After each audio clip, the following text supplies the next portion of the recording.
یہ بلوچوں کا وہ مشہور اور معروف طائفہ ہے جس کے معنی ہی بلوچ کے ہیں۔ یہ طائفہ بجا طور پر اپنے کو دوسرے تمام بلوچ طائفوں سے افضل اور اعلیٰ خیال کرتا ہے، کیونکہ اس طائفے نے بلوچوں کو وہ صحیح اور بلیغ زبان دی ہے جو اس کے علمی اور ادبی سرمایہ کی بنیاد مانی جاتی ہے۔ رندوں کے متعلق عام طور پر کہا جاتا ہے کہ خلیفہ یزید بن معاویہ کے عہد تک وردی حلب یعنی عراق میں بود و باش رکھتے تھے۔ جب یزید اور حضرت امام حسین رضی اللہ تعالیٰ عنہ کے درمیان لڑائی چھڑی تو رندوں نے یزید کے خلاف حضرت امام حسین کا ساتھ دیا۔ امام حسین کی شہادت کے بعد وہاں سے ہجرت کر کے جگیں کے علاقے آئے جو کہ مان کے نواح میں واقع ہے۔ یہاں سے پھر انہوں نے مکران کی طرف ہجرت کی اور پھر وہاں سے سیوا کے دیس بلکستان یعنی سورج دیوتا کے وطن میں آئے جو غالباً اس زمانے میں موجود کلات کے اضلاع سہروان و جہلوان پر مشتمل تھا۔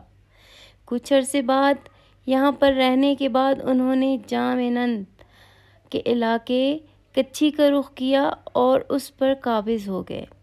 بہرحال بلوچوں کی ان روایات کی تاریخی حیثیت جو بھی ہو، اس بات سے انکار نہیں کیا جا سکتا کہ بلوچی شاعروں کو رندوں نے ہی پروان چڑھایا اور ترقی دی۔ غالباً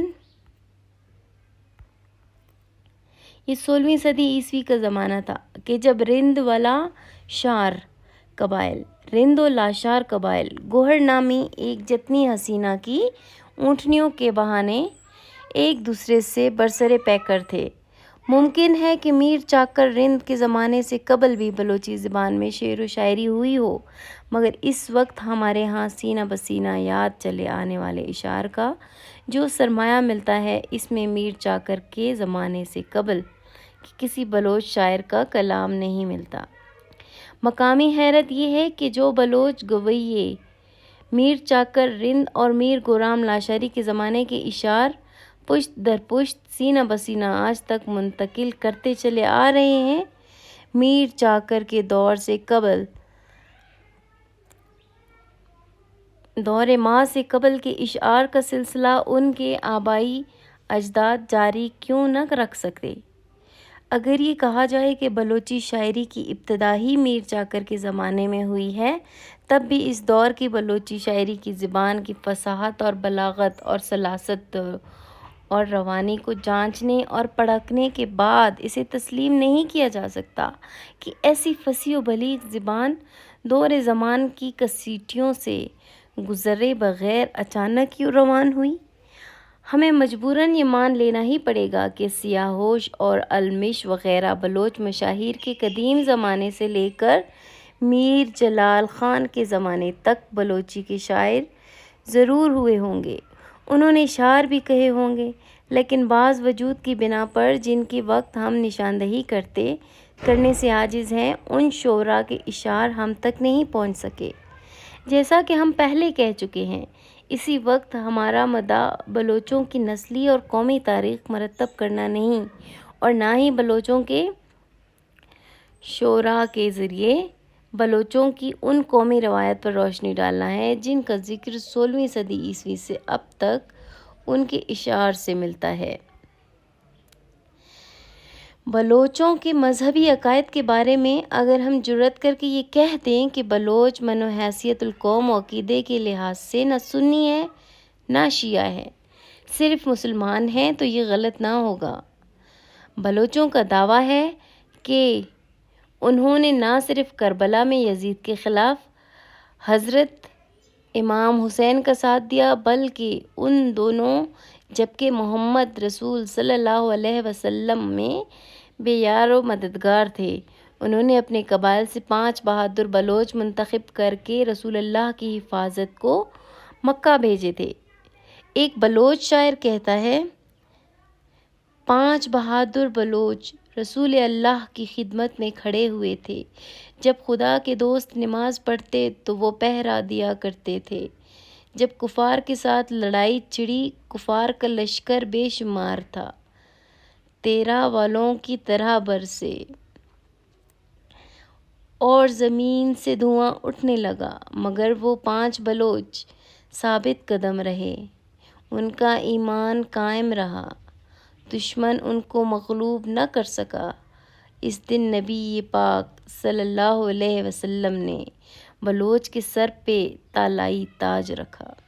شاعر آگے چل کے کہتا ہے کہ جب حضور صلی اللہ علیہ وسلم نے بادشاہی کا زریں تاج بلوچ کے سر پہ رکھا، اس زمانے میں بلوچستان پر کردوں کی حکومت تھی، جن سے بلوچوں کے بہادر مری قبیلے نے حکومت کا جھنڈا چھین لیا۔ شاعر ان الفاظ میں کہتا ہے، کرد کا جھنڈا بلند تھا جسے مری نے اچک لیا، وطن پہ 2 دفعہ بلفتیوں اور پھر کلتیوں کی حکومت رہی ہے۔ ان کے بعد کو پہ چین حاکم ہوئے اور ان کے آثار اب بھی ظاہر ہیں۔ یہاں پر یہ امر واضح رہے کہ بلوچ کرد کو بھی اپنی ایک شاخ سمجھتے ہیں۔ عراقی کرد براہوی طائفہ کو اپنا ایک قبیلہ شمار کرتے ہیں۔ اغالبہ اسی مناسبت سے بلوچستان کے اکثر علاقے کے باشندے براہوی زبان کو کردی کہتے ہیں، حالانکہ براہوی اور کردی زبانوں میں کوئی مشابہت نہیں پائی جاتی۔ اس کے برعکس بلوچ اور کردی زبانیں ایک دوسرے سے بہت قریبی تعلق رکھتی ہیں۔ اس سے ظاہر ہوتا ہے کہ براہوی بلوچ اور کرد دراصل ایک ہی نسل کے لوگ ہیں، اور ان کی زبان میں اختلافات کی وجہ نسلی نہیں بلکہ جغرافیائی ہے۔ چونکہ اس وقت یہ ہمارا موضوع بحث نہیں، اس لیے ہم اس پر زیادہ تفصیلات میں نہیں جائیں گے۔ بہرحال، بلفتی، کلمتی اور مری بلوچوں کے مشہور اور معروف قبائل ہیں۔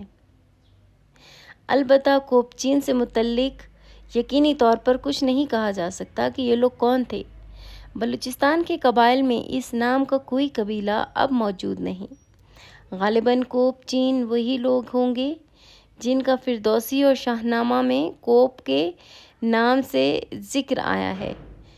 اگر ایسا ہو تب بھی ہم کہہ سکتے ہیں کہ کوپچین بھی بلوچ تھے، کیونکہ کوچ اور بلوچ 2 ایسے ہم نسل قبائل تھے جو ساتھ ساتھ بود و باش رکھتے تھے، جن کی شجاعت اور جنگجوئی گرداں کوچ و بلوچ کے نام سے فردوسی نے ستائش کی تھی۔ آثار قدیمہ کے جدید شواہد کی روح سے جو موجود افغانستان کے بعض علاقوں سے برآمد ہوئے ہیں اور قدیم عرب مورخین مثلا اصطخری، ابن حوقل وغیرہ کے بیانات کی روشنی میں اگر ہم یہ کہیں کہ نام کوچ دراصل کوش سے ہے، جسے بعض مورخین کفش اور بعض نے کپچ بھی لکھا ہے، تو ہم غلط نہ ہوں گے۔ ہمارا خیال ہے کہ یہ کوچ در حقیقت وہ کوشانی ترک ہیں جن کا پہلا بادشاہ کچولا کدفیزا اور آخری بادشاہ دیری رام یا بہرام تھا، جو تاریخی ایران میں بہرام گور کے نام سے مشہور ہے، اور جس کی حکومت کا ساسانیوں نے تخت الٹ دیا تھا۔ عرب مورخین کا اسما نکرہ کو بگاڑ کر معرب کرنا ایک عام طریقہ رہا ہے۔ اسی لحاظ سے کوچ کا کفش بننا قریب قیاس ہے۔ ممکن ہے یہی نام ایرانی زبانوں سے آ کر کپچ اور بلوچستان میں آ کر کپچین یا کوپچین بن گیا ہو۔ پاکستان کے بعض تاریخی آثار سے ظاہر ہوتا ہے کہ کوشانی، جن کو بلوچ گور بھی کہتے ہیں، یہاں کے قدیم باشندے تھے، اور ان کا آخری بادشاہ ویری رام یا بہرام بھی غالباً اسی مناسبت سے بہرام گور مشہور تھا۔ یہ گور ساسانی دور کو ویرارام گور کی بجائے بہرام گور کے نام سے یاد کیا۔ گور بلوچی زبان میں ہندو کے لیے بھی مستعمل ہے۔ بہرحال کہا جاتا ہے کہ یہ گور بڑی قد اور مضبوط البدن جنگجو اور جفاکش لوگ تھے۔ بلوچستان کے مختلف مقامات بالخصوص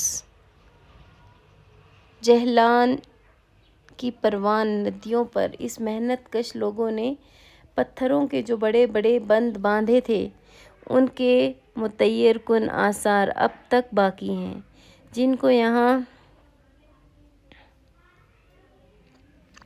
کہ مقامی باشندے اب بھی گور بست یعنی گوروں کے باندھے ہوئے بند کہتے ہیں۔